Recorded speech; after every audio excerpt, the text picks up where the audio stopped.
get started with our first student athlete on the podium. It's Michael Brewer, a redshirt senior from Lake Travis, Texas. Brewer started every game last year for the Hokies, and in the upset win at Ohio State, threw for 199 yards and 2 touchdowns. So we ask that you raise your hands. We'll get you the microphones, and we'll get started down front here with Mike.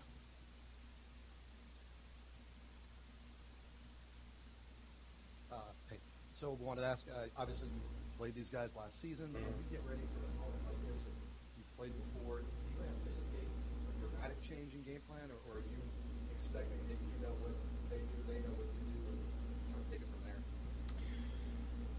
There'll be some changes. Each week, anytime you play a big game like this, you got to expect and prepare for kind of the wild card and things, the unexpected. We don't really know. There might be a certain look that they show that they haven't shown all year on film.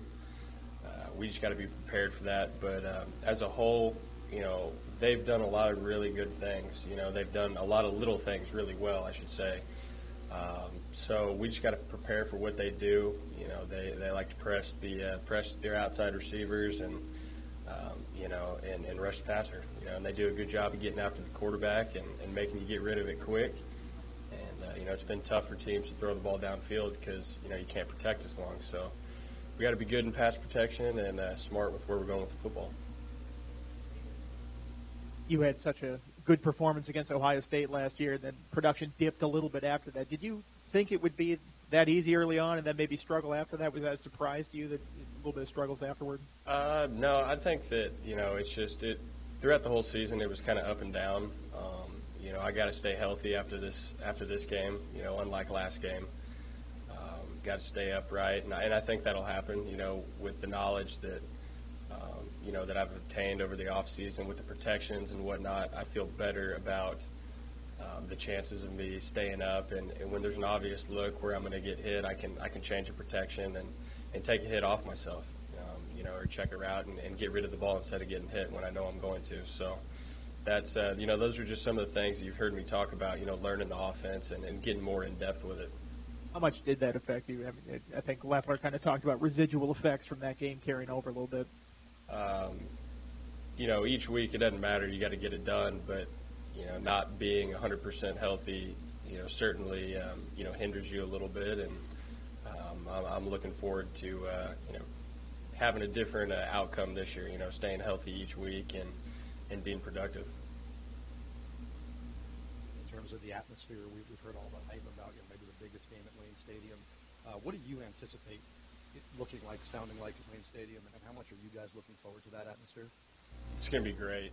There comes a time where you kind of got to block it out as a player and just focus on the game. Focus on each play, but it's an incredible time for Virginia Tech, for Blacksburg. You got College Game Day coming. It's a Monday night game, number 1 team in the country. The atmosphere, I can't even put into words what it's going to be like because I've never seen, Blacksburg like this. I don't know that many people have, so it's going to be, it really is going to be college football at its best.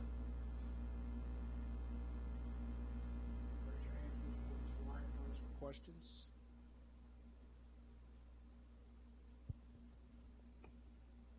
We talked a couple times about you guys trying to find number 3, number 4 wide receivers. If you feel comfortable with a few guys and who's kind of stepped up into those roles thus far? Obviously, you've got Cam and Isaiah right now is, your 1 and 2 guys, and then Bucky is a guy who really can be the third receiver and also can play tight end.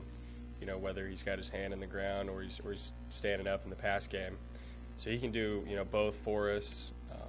You look at guys like Dimitri Knowles and Kevin Asante and Deion Newsome, and one of those guys, they're all pretty even right now, and one of those guys is going to need to step up and be the third guy, the solid third guy, and they've shown some improvement, but we're still not closed out on a for sure number 3 yet. That'd probably be a better question for Coach Leffler. He might be, but as of so far what I've seen, I would say that that's still up in the air.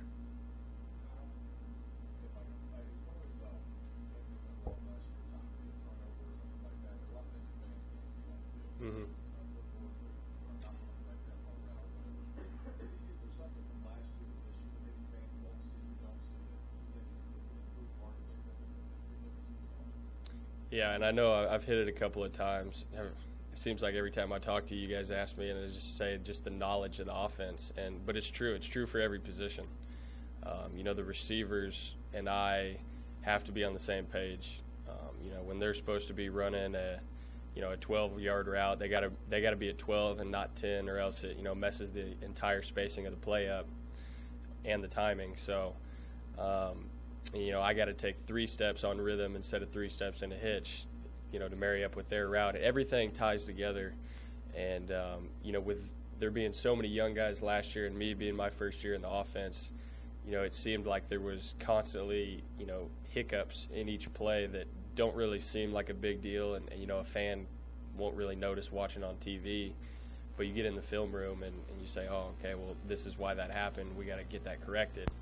And that's why the spring has been so big for us, is we've been able to get onto a rhythm. everybody understands the offense more, and understanding how to attack certain defenses certain ways.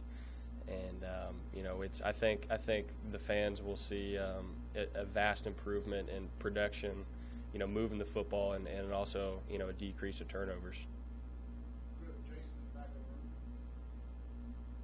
Michael, I guess this is more with your backup centers, but I know even since the spring it's been kind of a struggle with some of those guys depth-wise snapping the ball, and there's still been some fumbles. Do you feel like it's gotten better, I guess, maybe with your centers, and maybe not so much Gallo, but if something happened to Gallo, the guys behind him, they'll be snapping the ball to you? I think we're in a good spot right there.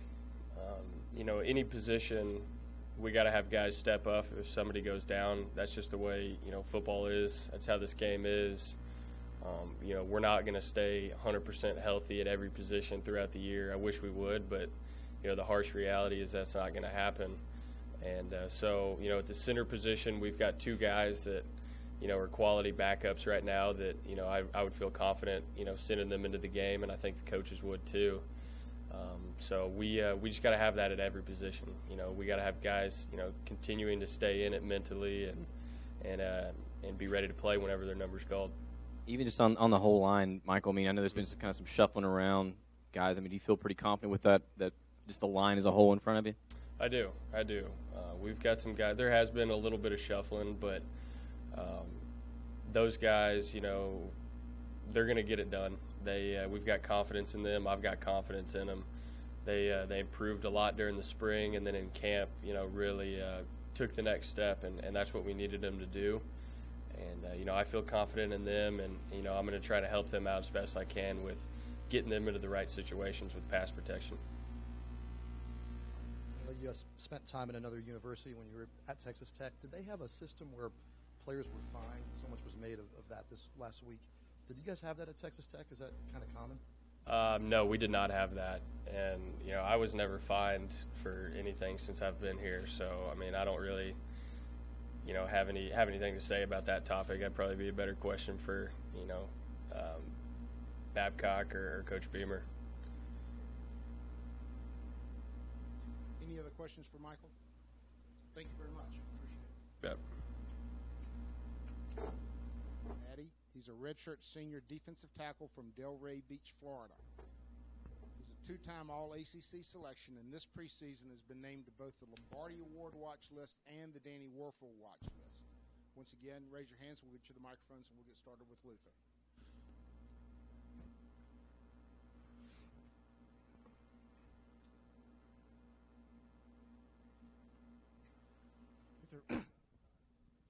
Luther Wolf-Golke with MDC 29. Last year, you guys did a great job of containing Ezekiel Elliott in that win against Ohio State. And at the end of the year, he really had a big impact on the Buckeyes' national championship run. How important is it going to be to stop him? And was there something in that game you guys did better than other teams in shutting their run game down? It's going to be vital that we stop the running game. Coach Farr preaches it all the time. If you can stop the running game and make it one-dimensional, you have a great chance of winning the game on defense. Ezekiel, he's a great running back, I'll tell you that much. He's probably the best in the nation. And I think what we did last year, Coach Foster just came up with a great scheme, and it was effective. We carried it out, and that's what had us play that great defense last year. So I think we're going to do a great job this year with the defensive scheme. It's going to be vital to us playing great defense to send them out. You think back to last year, and we've talked about this, obviously that gives them a little extra motivation. Do you guys think at all about the fact that they've got that chip on their shoulder and that they've probably got a little something extra on the line coming in here? Is that Ohio State, that they have a little extra motivation because you guys yeah. beat them last year? I mean, yeah, I'm sure they'll be. We're the only ones to beat them last year, so I'm sure that they've been thinking about that. I know it's being probably Coach Urban Meyer, just the fact that we skinned them so good last year, so I know they're going to come out playing strong and play a great game. So I'm really excited for the game. It'll be a great game. You've worked on them for a little while now, but the game plan really started going in late last week. The fact that we don't know who's going to play quarterback for them, does that affect you, change your preparation? Me, no. I mean, I'm just doing what Coach Foster tells me to do. Whatever he wants us doing, that's what I'm doing. So I'm not really sure who's at quarterback. I just know we'll do what we do on defense and play ball. Questions for Luther?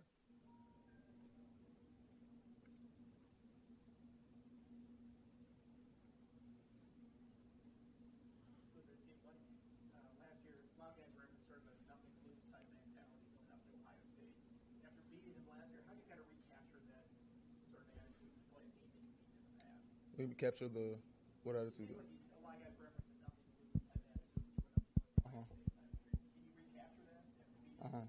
I mean, it's just we'll take every team one time at a time. They're not. I mean, they're just another. I'm gonna say just another team, but we'll play whoever's up next, and the next week we're gonna play them the best we can. So we're just gonna play football and carry out the coach's plans for us. That's all that we can do.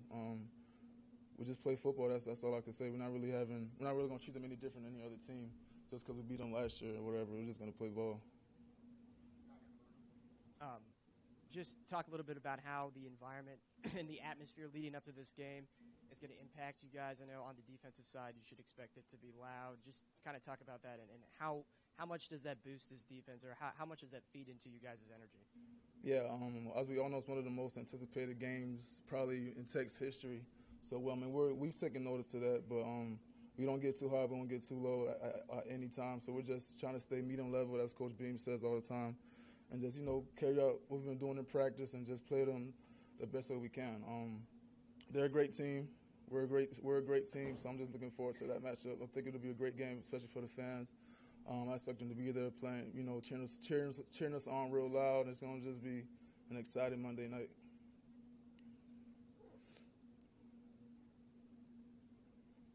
Do we have any other questions for Luther?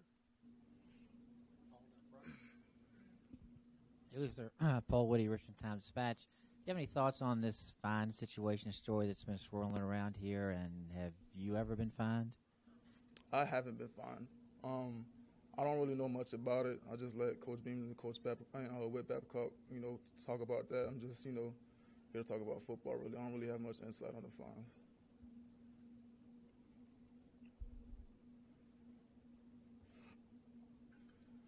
All right, thank you, Luther. All right.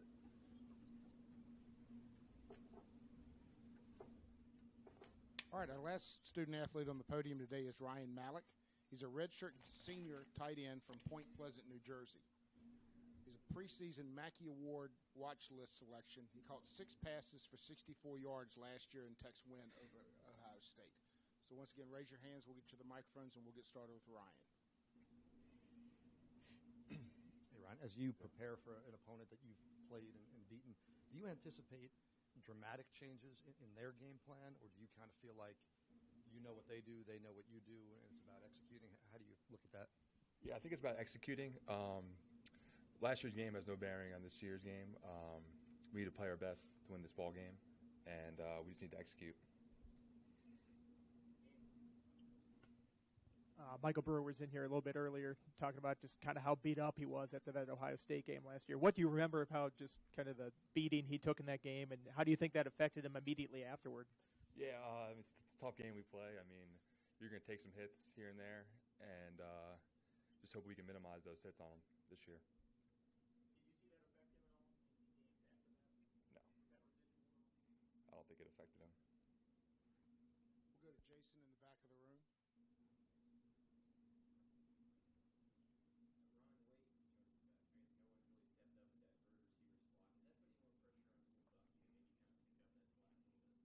I think we have a lot of guys that are trying to step up in that third receiver spot. I think me and Bucky provide mismatches against linebackers, and I think we could also affect the game in the running game also, not just in the passing game.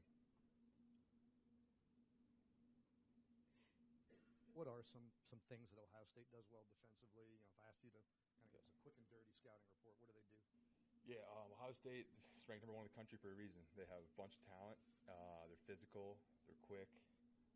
Just a great overall team. Do they do anything unique in defending tight ends? Do you see much of them against like two tight packages, that kind of stuff? Yeah, I mean they get into different like 9 techniques on certain looks, and we just got to be able to adjust to what they're doing.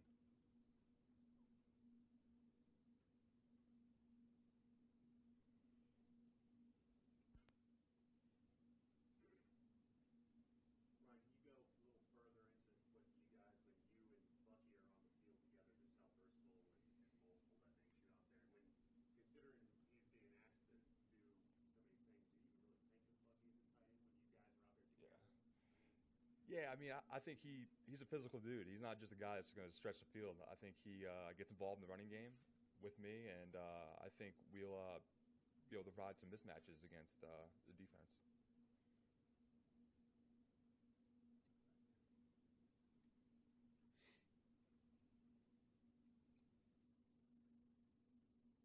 Yeah, just kind of continuing the conversation about, you and Bucky. I know Bucky had a touchdown in that game against Ohio State.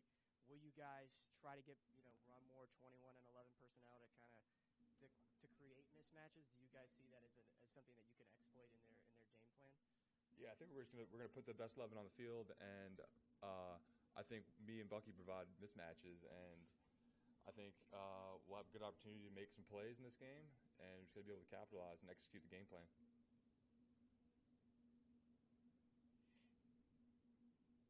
Do we have any other questions for Ryan?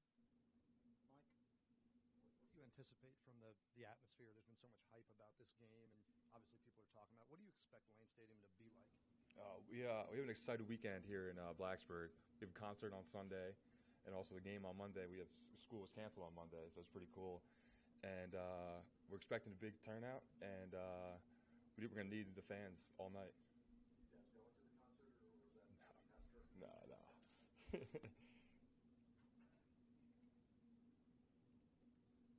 Anything else for Ryan? Okay, thank you very much. Appreciate your help. Thank you. Standing up.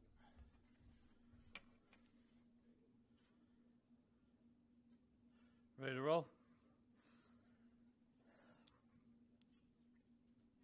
I got thinking about all the great wins we've had around here, and the people, Clemson, Texas, Alabama, LSU, Nebraska, Texas A&M, Miami, Florida State. But the one thing that we've never had is beating a #1 team in the country. And, we've had our chances. I think we played like 8 times maybe, but haven't got it done. So, certainly there's a challenge. And I don't know that there's ever been a #1 team in the country that is as far #1 as this crowd is. They got unanimous #1 votes the other day. Nobody. Usually that second or third place team's going to have somebody that's going to vote them #1. But and they, rightfully so. They ran the table. They got everybody. They got a lot of people back. Got quarterbacks. They're moving to wide receivers, and they just got a lot of personnel. And real challenge to the program. Real challenge to what we're all about here at Virginia Tech. And so, I think our players look forward to the challenge, but understand what an undertaking this is. I mean, it's play #1, but a unanimous #1, and that's pretty significant. The captains for this week, we just talked about that this morning. Ryan Malleck, great leadership, guys solid all day long. Sam Rogers, never seen him go half speed, never seen him go three-quarter speed, never seen him go 7/8 speed. He's full speed all the way. Luther Maddy, a guy that means so much to our football team. Just him being there. I mean, not only his presence in the middle, but his presence as a person on our defense. And then Chuck Clark, a guy that doesn't talk a lot, works hard. To me, a great leader, and so forth. And we got some others. We got some other guys carrying flags and so forth that have been great leaders for us. And these will change week to week. But I think over the summer we felt like these are 4 guys that deserve to be there.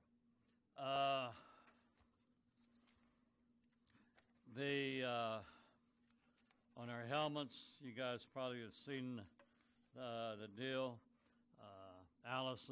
Adam, one of our guys at Virginia Tech, and Allison from James Madison, and it's just you just breaks your heart to hear these things and to be right here around us and be so senseless. I mean, so it just really doesn't make good sense. But those families are the ones it really doesn't make any sense to. And we want those people, the families, to know how much we're thinking about them, and they're not going to be forgotten. Doesn't need to be happening. But certainly we're not going to let that go. And then Vicki Gardner, I understand she's doing well, but we want to keep her in our thoughts and prayers. Also, we're dressing 71 guys for our opening ball game. That's about legit. We only dress guys that have a chance to get in a ball game. I found out a long time ago, if you dress guys just to dress them, you always like to reward guys that's worked hard and da-da-da-da-da. And but I found about the third quarter, those guys have found their girlfriend up in the stands, and they're waving because they're not going to get in the ball game. These guys is not getting in the ball game, so they're waving at them and get their mom and dad about the fourth quarter, and I'm turning around, and mine's not in the ball game, so it works better if we just only dress people that's got a chance to get in the ball game. And then I think everybody's mind is exactly where it needs to be, and we all got one purpose there on the sideline. So, questions? Raise your hands. We'll get you the microphone.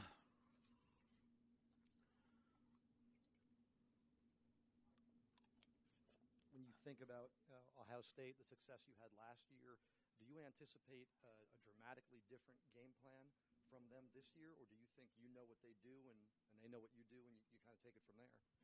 Well, I think it gets down to execution. I mean, they're going to have some deep shots, and fortunately they didn't hit them. We're going to mix up what we do. I think there's always adjustments, and it's 2 good programs, 2 good coaching staffs.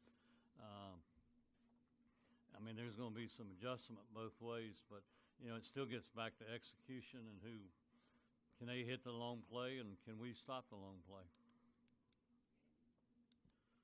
Frank, Michael Brewer had such a good game against Ohio State kind of out of the gate last year, and then ups and downs the rest of the year. How is he a better quarterback this year? How much more comfort do you have in him? I think he's tremendously.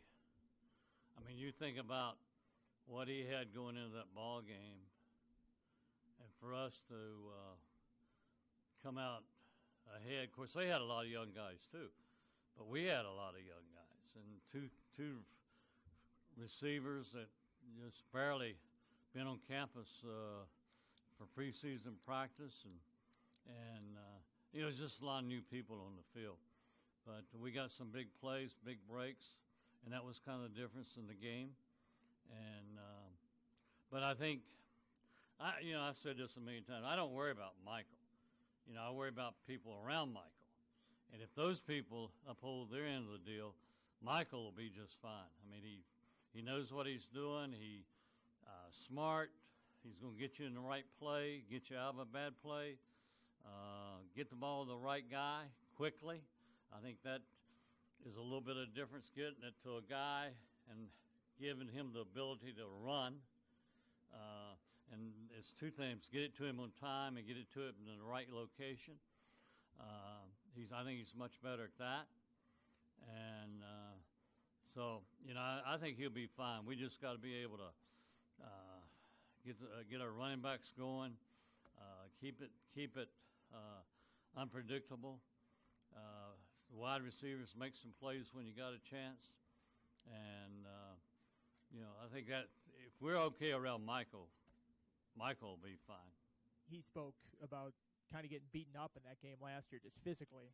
Did you sense any residual effect from that in the games after that? And does he need to be smarter about that this time around?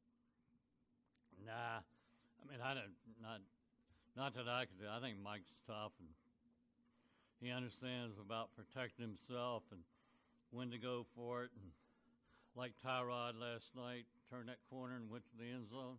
I think Michael's got some of that same stuff, when to go. And anybody see Tyrod last night? Mm-hmm. Yeah.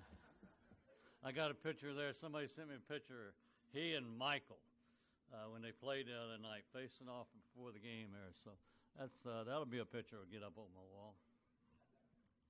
Yeah. No. Speaking of Tyrod, did you see where he was named the starter for opening week, and kind of your thoughts on that? Oh, I think he's perfect. Tyrod's the guy now. I mean, he's very accurate. What I saw him the other night, I mean, I thought he was really accurate throwing, and I think he's really worked to get better at that.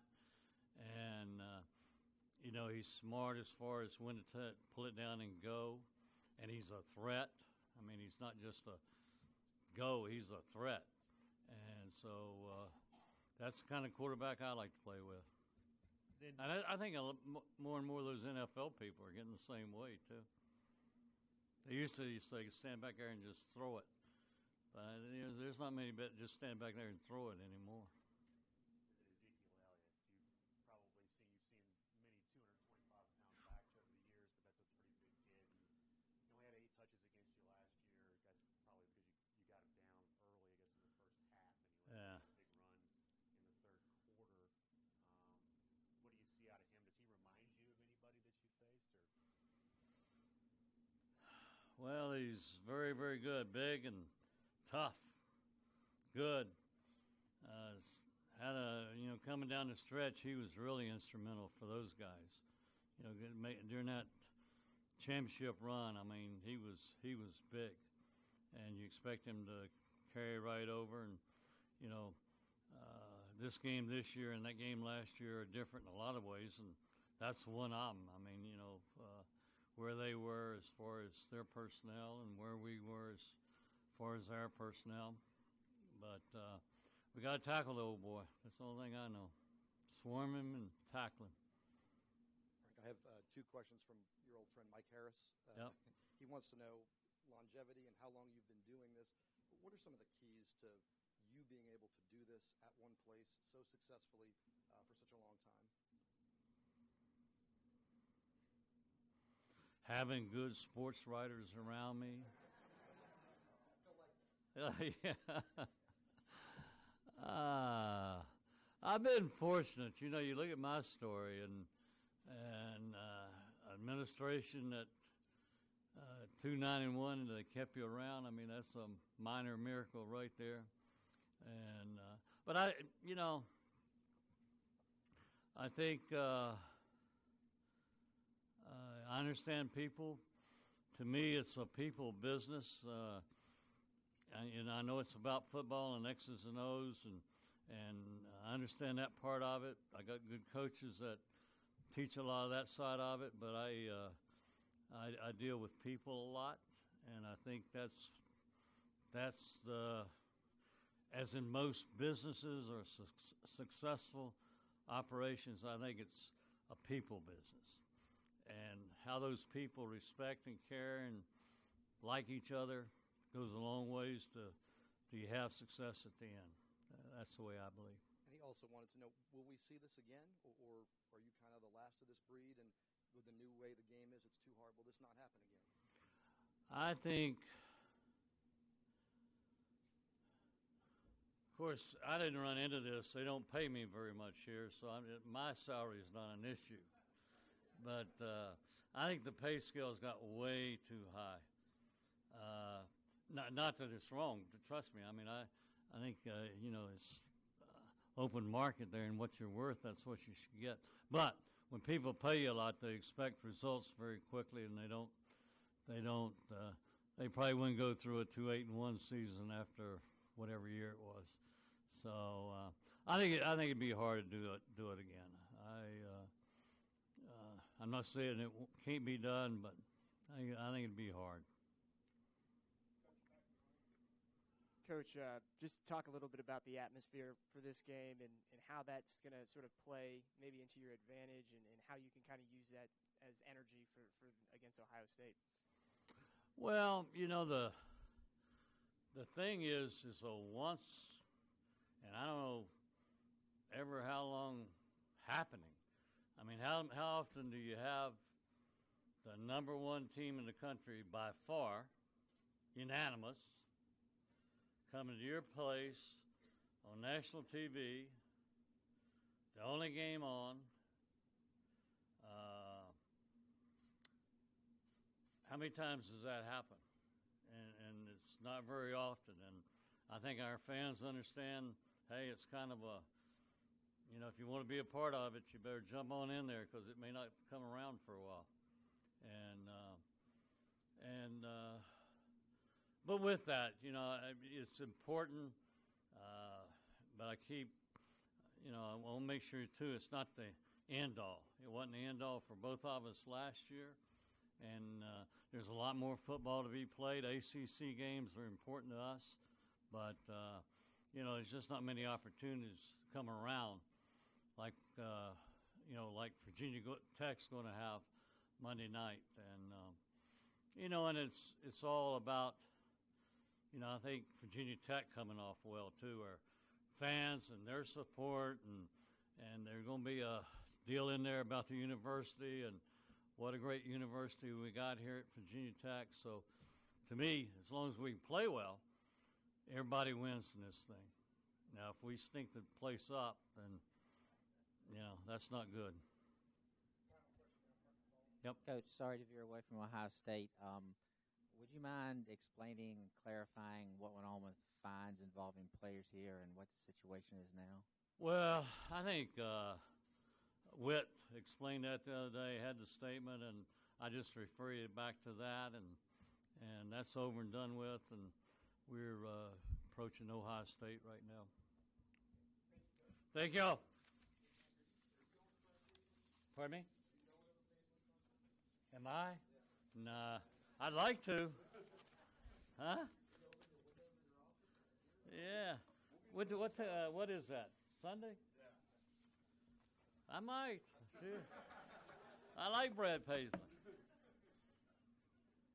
I climbed